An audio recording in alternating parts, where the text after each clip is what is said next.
महाराष्ट्रामध्ये तब्बल 15 महापालिकांमध्ये भाजप शिवसेना युती तुटलेली आहे।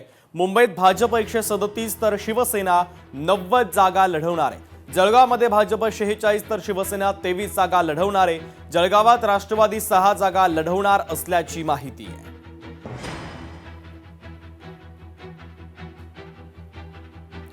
मुंबईमध्ये भारतीय जनता पक्ष आता ॲक्शन मोडमध्ये आलेला आहे। बंडोबांना थंड करण्यासाठी भाजपने आता वेगळी रणनीती आखलेली आहे। मुंबईतील जिल्हाध्यक्षांच्या वतीने बंडोबांची यादी मागवली जाणार आहे। लोकशाही मराठीला सूत्रांनी माहिती दिली तर केंद्रीय सहसंघटन मंत्री शिवप्रकाश यांनी मुंबईच्या नेत्यांसोबत बैठक देखील बोलावलेली आहे।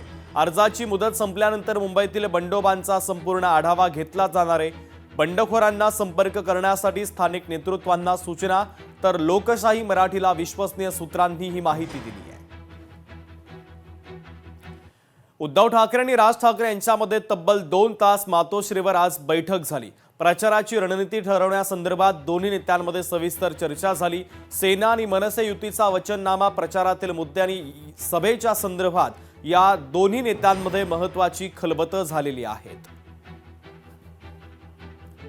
मनसेकडून मुंबई पालिकेसाठी 53 उमेदवार देण्यात आले। निवडणुकीमध्ये 53 ठिकाणी मनसेने आपले उमेदवार दिले तर मुंबई पालिकेत मनसे पूर्ण ताकदीने उतरलेली आहेत। तर पक्षाच्या वतीने एबी फॉर्म देखील देण्यात आलेले आहेत। एबी फॉर्म दिलेले उमेदवार आपण पाहूयात। वॉर्ड क्रमांक 8 साठी कस्तुरी रोहेकर,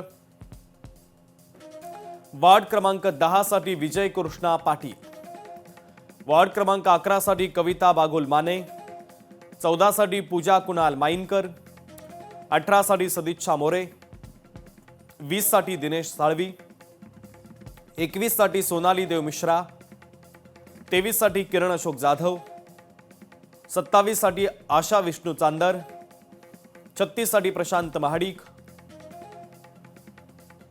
वॉर्ड क्रमांक 8 साठी कस्तुरी, वॉर्ड क्रमांक 38 साठी सुरेखा परब लोके, 46 साठी स्नेहिता डेहलीकर, 55 साठी शैलेंद्र मोरे, 58 साठी वीरेंद्र जाधव,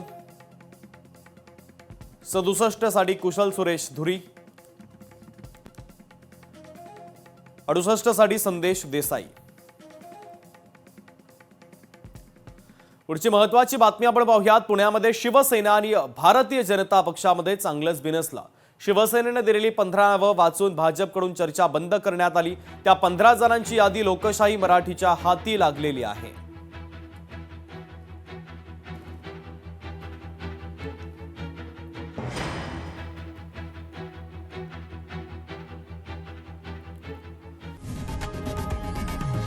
लोकशाही मराठी ऐका, पहा, जागरूक रहा।